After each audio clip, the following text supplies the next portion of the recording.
Tai labas, Lukai. Sveiki. Papasakok, aš vis pradėsiu iš karto prie reikalą eisiu. Mes grojam tavo turbūt vieną populiariausių kūrinių, kuris tave turbūt padarė labai populiariu. Aha. Jisai turi daug labai perklausų, ar ne? Tu džiaugiesi tuo? Džiaugiuosi. Gal tai nebėra mano mėgstamiausias Kodėl? gabalas iš kūrybos. Bet Jau džiaugiuosi, nusibodo? Jo, man gal per paprastas, nes čia tokia pradžia tos kūrybos buvo, tai gal dėl to. Bet džiaugiuosi, kad yra dėl to, nes daug galimybių dėl jo atsiranda. Bet tai gal paprastume ir slypi ta sėkmė, ar ne? Nes jisai, Nes ir vaizdo klipas padarytas, aš kaip suprantu, su draugais darėjai. Ja, nu tai toks tiesiog savo challenges. Bet jis įtraukė, žinai, vat ir tas kūrinys, ir tas vaizdo įrašas, kuris yra patalpintas YouTube, tikrai įtraukia ir, nukelia į tas tokius prisiminimus ir sukelia daug jausmų šitą kūrybą. Lukai, ar tu atsieki, kaip šitas, tarkim, kūrinys tave išpopuliarino, ar atsieki tą domino efektą, kaip jisai pradėjo ridentis ir rinkti perklausas, kur įvyko lūžis šio kūrinio ir tavo karjeros žinomumo galbūt. Ar pastebi kurioje vietoje? Nelabai, iš tikrųjų. Gal labiau pasijautė vasarą, tiesiog kai pradėjom grot, tada ir pamačiau žmonės, kurie klauso, jau realiai, kurie stovi ir nori paklausyti, kaip grojam. Tai va tada supratau, kad čia kažkas vyksta. Bet prieš tai nelabai ten supratau, kad čia kažką jau labai didelio padariau. Ar tu būsi tas muzikos kūrėjas, atlikėjas, kuris nekenčia savo pačio populiariausio kūrinio? Nežinau, gal kažkurio momento jau galvojau, kad jau minoras nebelabai. Reikia mažorą dabar.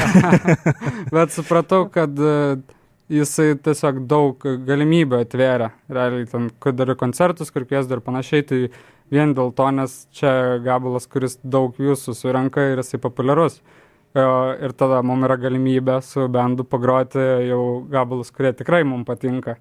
Ir tada žmonės irgi vaido. O tai pakalbėkime apie tą pradžią. Aš kiek supratau, Katarsis tai yra dabar kaip grupė, o iš pradžių tu buvai vienas kaip solo atlikėjas, taip? Taip. Kokiu momentu prisijungia tavo kolegos ir kokį vaidmenį jie atlieka grupėje? Jo, tai aš buvau solo kūrėjas. Gal geriau taip, nes aš nieko ir neatlikdavau gyvai, tiesiog kurdavau. Surinkau grupę tada, kada pakvietė į vasaros terasą. Ir tai atsirado gitaristas. Pakvietė, reikia kažką rinkti ir surinkai. Jo, aš parašiau Instagramą. Kas grojat būgnais? Jo, aš parašiau, reikia, gal kažkas norit prisijungti ir grojat gitarą ar bosu. Čia per slešą parašiau, nes galvojau, dviese gal įmanoma bus kažkom, kas ten galėtų pakeisti. Ir tai gavas parašė daugiau žmonių ir taip susirinkom visi, pilnas toks sąstatas. Tai per kiek laiko turėjot pasiruošti pasirodymui, nes, reikia ir parepetuoti? Per mėnesį maždaug. Tai nuo nulio visiškai per mėnesį išmoko visus gabalus. Ar jie dabar išlieka su tavimi kartu?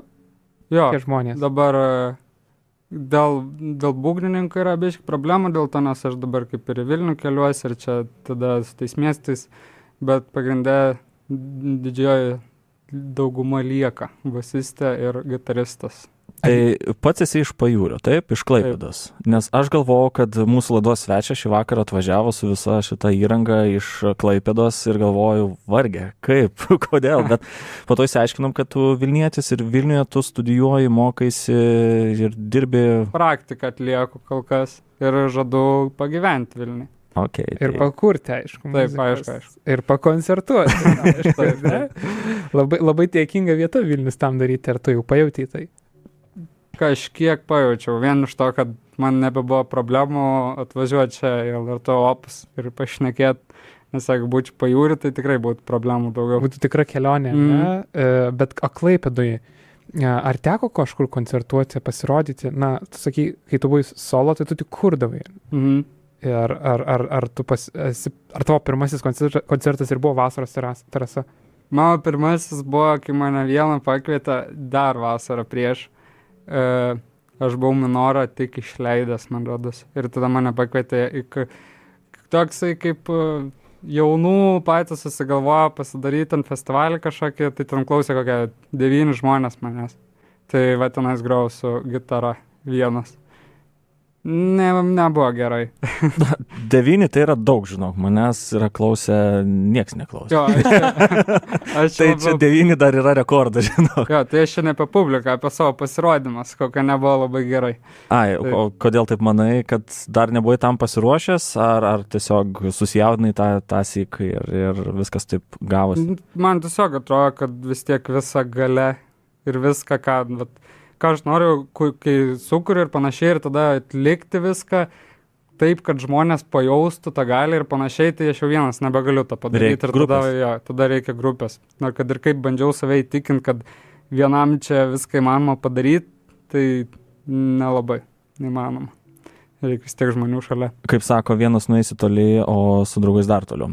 O kodėl būtent toj muzikoje atsiradai visgi, žiūrint į tai, kiek aparatūros atsinešė ir čia ir visko, kodėl nepasirinkai tą tokią elektroninę muziką, kodėl nuėjai ties gitarom, ties to post-punko? Elektroninės muzikos irgi yra šiek tiek, ar ne? Taip, kolega, taip, bet kodėl būtent, tas post-punkas toks alternatyvusis rokas, galim pavadinti tai? Manau, taip. Net nesistengiau aš nuspręsti, tiesiog dariau ir taip gavos. Ar ta prasme, tu klausai tokios muzikos? Jo, mėgstamiausias žanras? Ar buvo minčių, kad gal nori kitokią muziką kurti? Tai aš stengiuosi ne visą laiką kur tą patį žanrą, tai ten man kažkokį, gal ir ten džiaziuką, elektroniką, kokią dar kažką savo pakurti smagu, bet kur labiausiai jaučiuosi, kad galiu išsiliet savo ten jausmus, tai va šitame žanre. Gal taip natūraliai išeina. Manau, reikėtų pakalbėti apie šios dienos užduotį ir mes davėm tau visišką laisvę išsirinkti, mes davėm galbūt tik kryptį, parodėm, bet tu visiškai išsirinkai tą, ką norėjai ir išsirinkai būtent kokį eilėraštį. Erlicko Bobutė iš Paryžiaus pirmą. Galvoji, kokia kryptim judėsi, kaip viskas skambės, galvoji, dėlioji šitą visą vaizdą, garsą? Šiek tiek mąsčiau.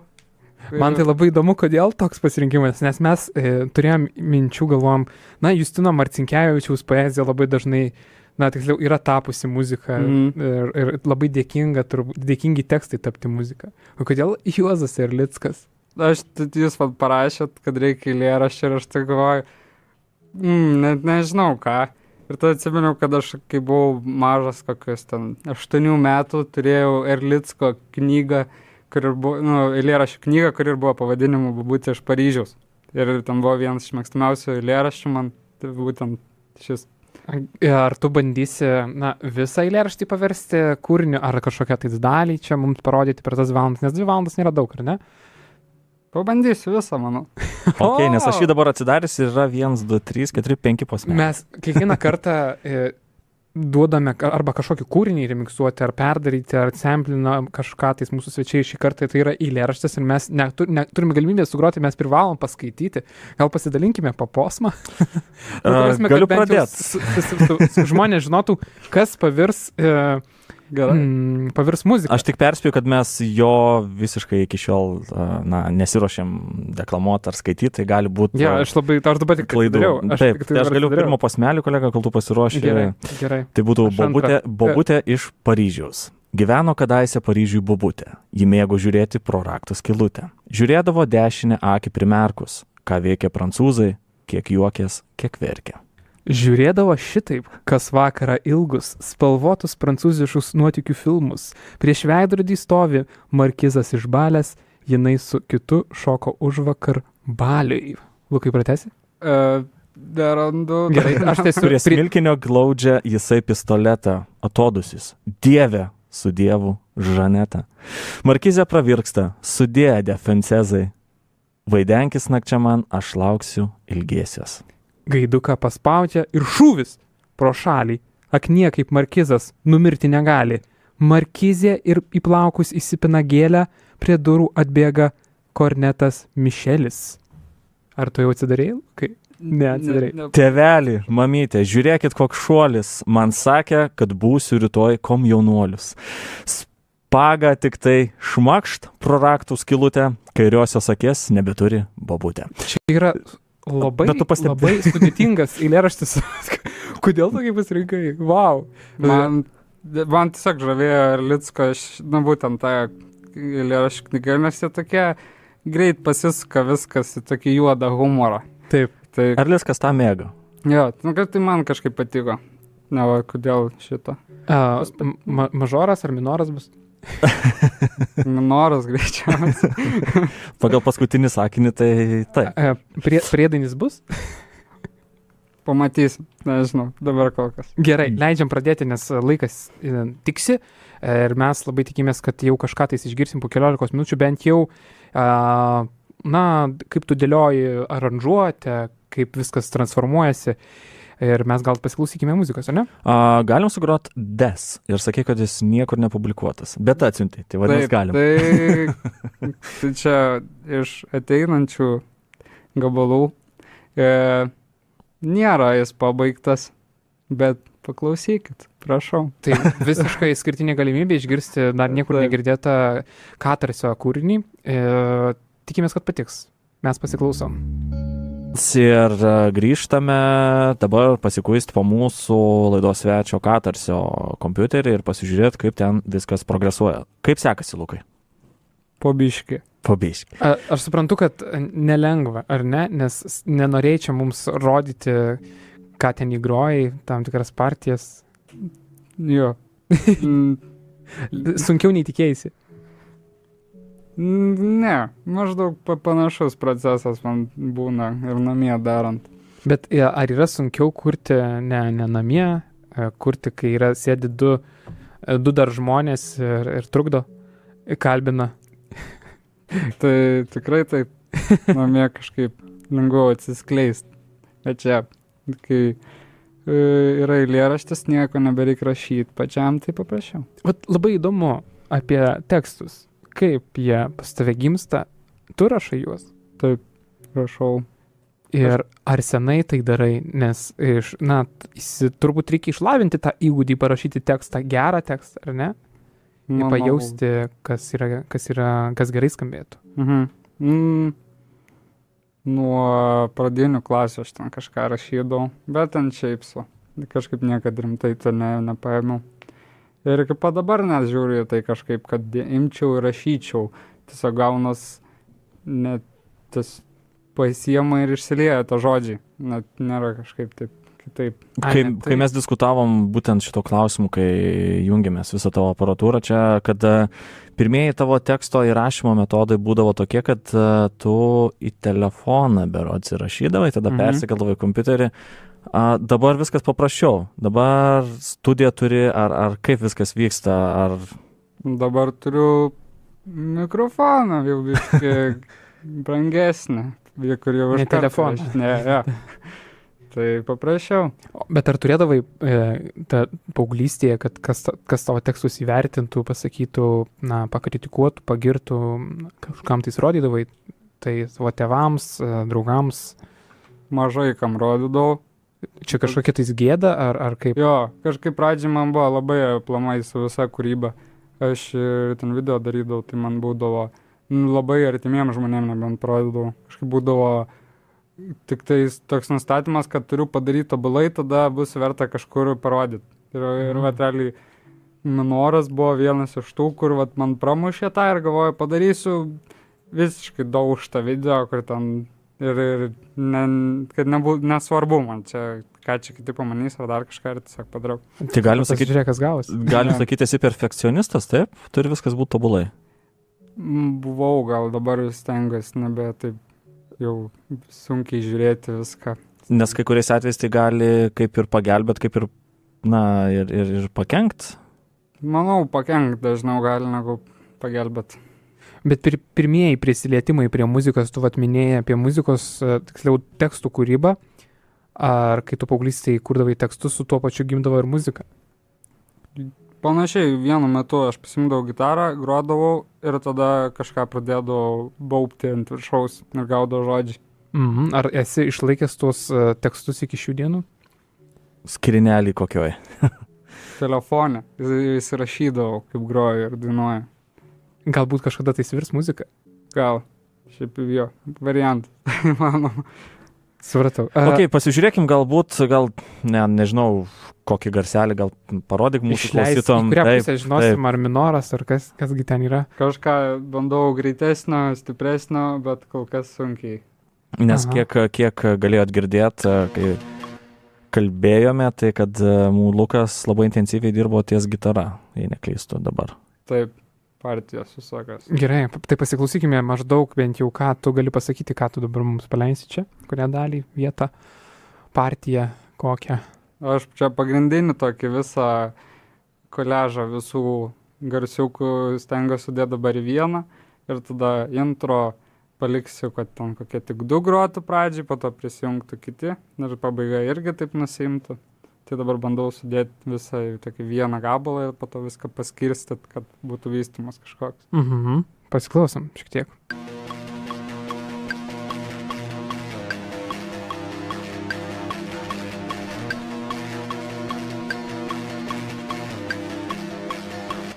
Kliko, kaip suprantu, nebus.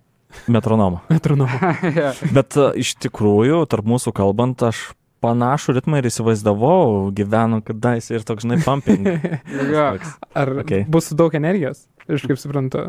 Manau, aš tą tempą didesnį pasiėmiau tam, kad būtent ir galėčiau čia per porą minučių tos 4 pasmelis išdainuoti. Taip. Aš žinau, kad manau, kad lengviausias kelias tai būtų buvęs daryti labai tokią melancholišką lėtą versiją šito, iš lėto dainuoti, iš lėto groti, turbūt lengviausia sukurti muziką tokiam, tu galėjau keliom natom pažaisti, labai daug aido uždėti ir tai būtų kūrinys, bet tu pasirinkai, man atrodo, visiškai kitą kelią. Ne, aš, kad gabalas gauts. Kad būtų galima klausyti. Gerai, sugrosime dar tavo Niekas, trumpai apie jį ir kelsimės į 2 valandą. Puikiai. Niekas, geras gabalas, man patinka. Ir aš tau ką tik daviau streso, nes liko mažiau nei valanda.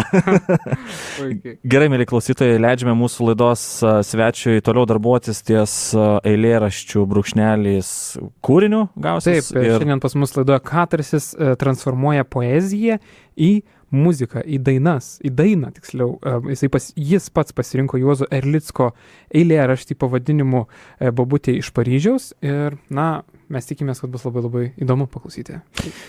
Tai keliamės į 2 valandą, dabar sugrosime Katarsis Niekas ir pasižiūrėsime progresą jau kitoje valandoje.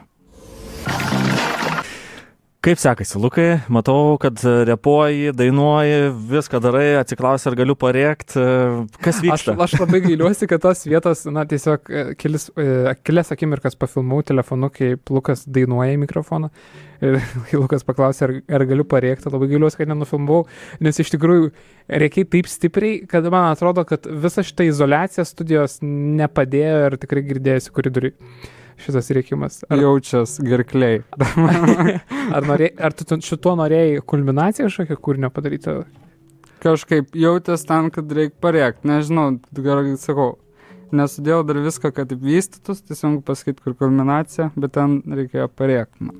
Bet sekasi, kaip suprantu, neblogai. Jo, dėliojas, pabiški, problemų kol kas nėra. Spėsi ar ne? Kaip manai?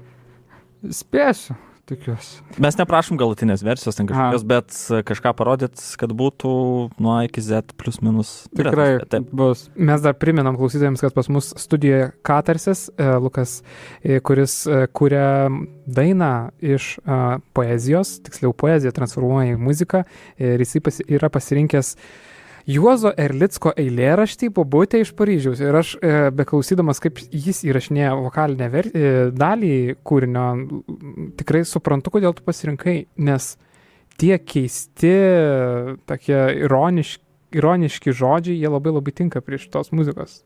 Taip, tai ir stengiuosi trankalą kažkokią išgauti iš viso šito. Gerai, ar tu galėtum mums kažką tais pademonstruoti? Nežinau, ar tu viską demonstruosi ir kokį takelį? Galiu pradžią pabandyti. Aha, labai įdomu. Manau, ir klausytojams labai įdomu, kaip poezija gali virsti muziką.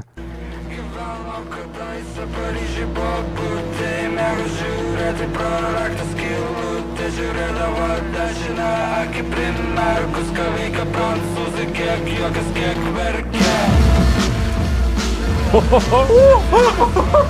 Gerai, daugiau neberodom. Daugiau neberodom, bet... Aš negaliu patikėti, čia rimtai? Tu čia rimtai per valandą? Tai dar nepraėjo. Ne.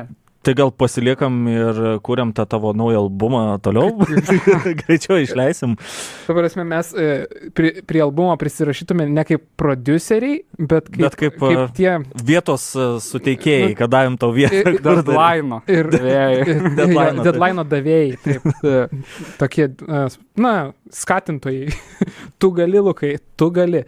Lukai, ar tu save laikai labiau kūrėjų ar atlikėjų? Nes tu pasakoji, kad tavo karjera prasidėjo, kai tu, solo kurdavai, bet negrodavai. Tai tu jau šiuo metu save laikai atlikėjų, ar vis dar tu esi tik kūrėjas? Sunkus klausimas. Kažkaip kūrėjų gal save labiau laikau, taip artimiau, bet galiausiai, kai pradėjom, neįsivaizdavau savęs, kad čia labai galėčiau atlikti kažką, bet kai pradėjom atlikinėti, tai pradėjau save matyti ir po tokių pavadinimų. Ja.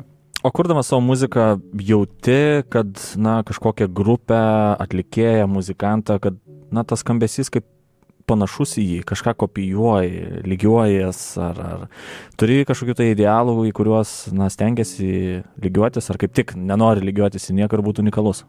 Aš manau, čia pasąmoniai giliai taip yra, kad aš taip pamąstyčiau, man patinka šitas gabalas, padarysiu tokį gabalą.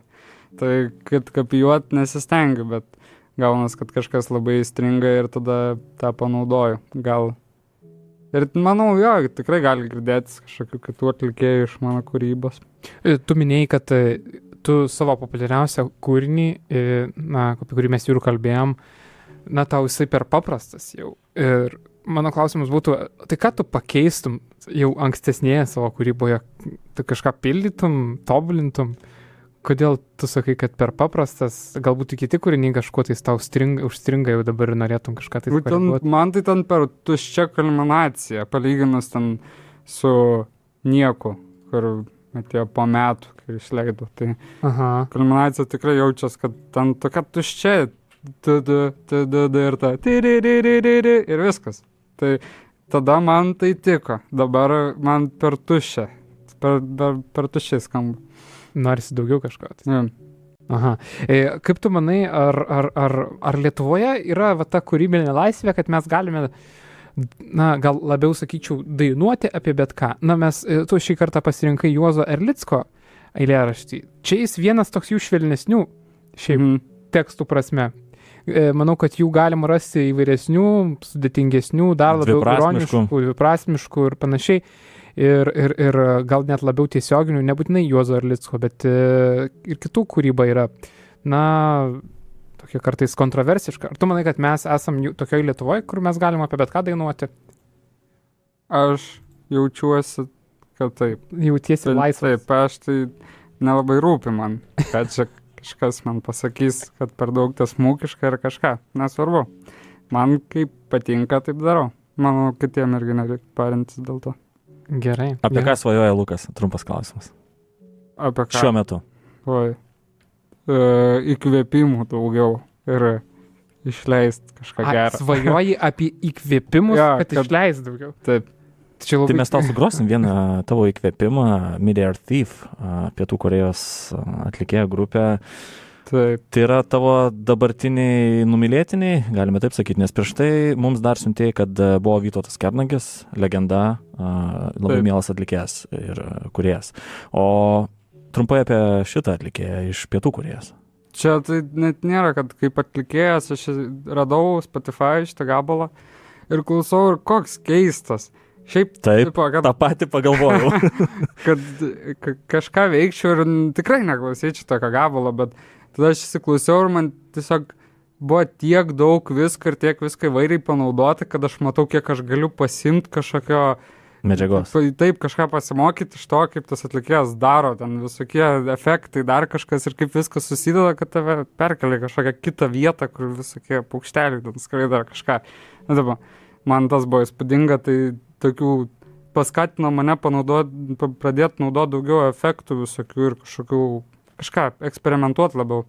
Dar. Nes šitas kūrinys, tai išsiverčiau pagalbą, tai Why vadinsis, korejietiškai tikrai nepasakysiu kaip, bet toks jausmas, kad tam kūriny yra 5 kūriniai, nes eina viena tema, persipina su kita tema ir patys išgirsit ir manau, kad verta pasiklausyti ir ypač, kad visai nesenai mes kalbėjom apie tos šalies muziką ir atradom, kad tikrai yra ten tų tokių kūrėjų, kurie turi ką pasakyti per savo muziką. Taip, labai smagu, kad ir Luka įkvėpia Pietų Korėją, Pietų Korėja turtinga savo tikrai muziką ir mes dabar sugrosime tą Luko Katarsio įkvėpimo, o dar primenu klausytojams, kad šiandien, kaip ir sakau, Katarsis studijoje transformuoja poeziją į muziką. Jau visai greitai išgirsime tai, ką jam pavyko padaryti per 2 laidos valandas. Likite kartu su mumis.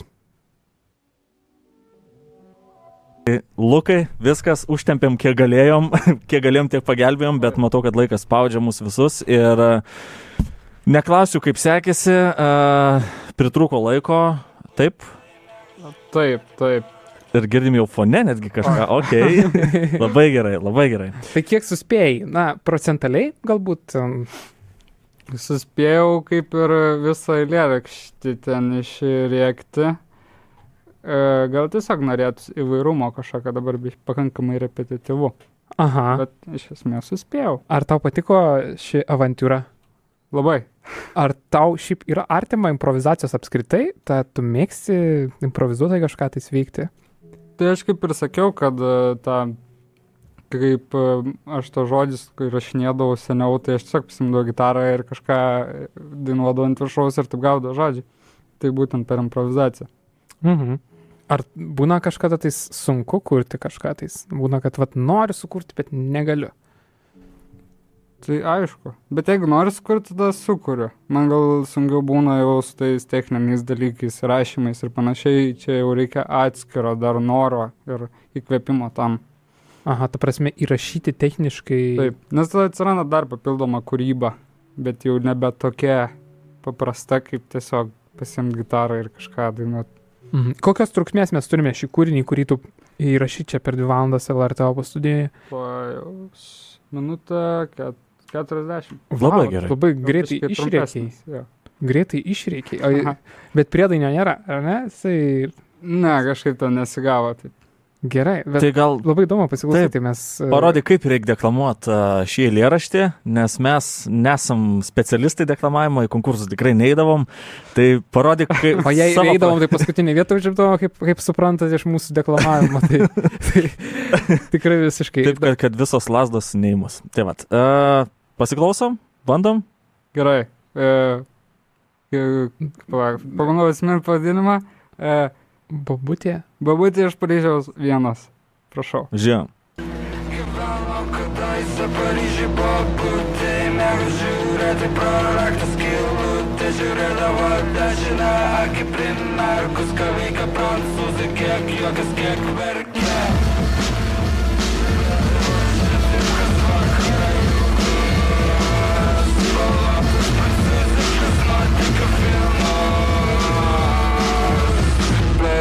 Stovi markizas išbalęs, jinai su kitu šoko už vakarbelį, prasmilkinę glaudžiai, jisai pistoletą, atodysis dievą su dievu žaneta. Markizas pravyksta su dėdė finės, įvaidenkas nakščia mano šlauks ilgesas, viduką paspaudžia ir šūvis pro šalį, akne kaip markizas numirti negali, numirti negali.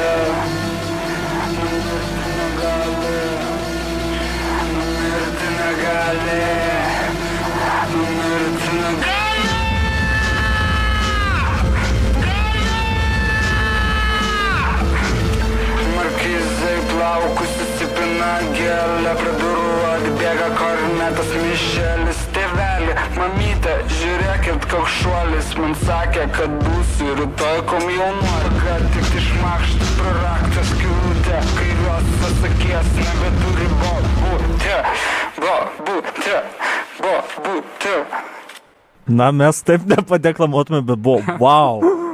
Wow. Ar jūs klausytojai galite įsivaizduoti, kaip ta vieta, kur Lukas šiame kūrinėje rėkia, atrodė čia pas mus gyvai ir kaip tai skambėjo, čia dar užslopinta, efektuota, ar ne? Ir pažadėk mums ir visiems, kas mūsų dabar klausosi, ir kad nepaliksi šito projekto ir pabaigsi pagal save ir tikrai mes galėsim įgroti ir pasidalinti su visais kitais. Pažadė? Jau gerai.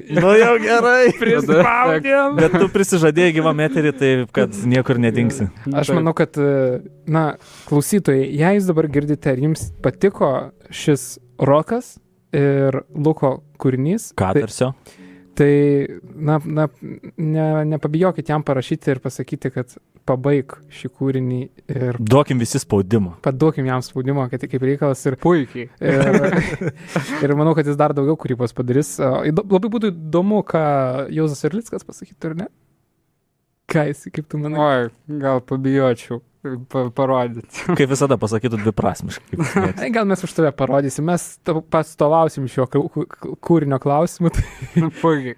Ir pabaigai, tu mums dar nurodėjai, jau prieš tai minėjom Vytautą Kernagį, Lyja lietus, koks sąryšis su šituo kūriniu? Pradžia gyvenimo ir kūrybos.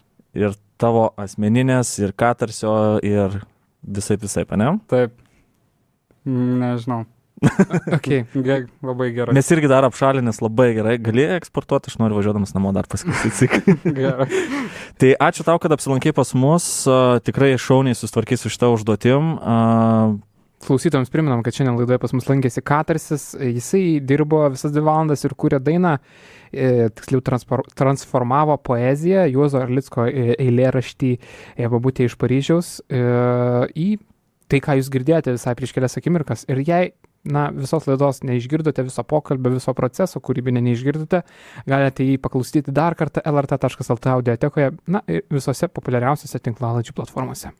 Tai susigirdėsime lygiai už savaitės, tuo pačiu metu, o jūs turėkit lengvą ateinančią naują darbo savaitę, klausykite geros muzikos, mylėkit ir būkit mylimi.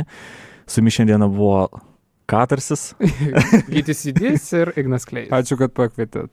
Ja, ačiū tau, labai buvo įdomu. Eikit pasekt Katarsi Facebook'e, SoundCloud'e, visur kitur, kad gautumėt šitokį geros emocijos pliūpsnį. Tai iki kito sekmadienio, iki.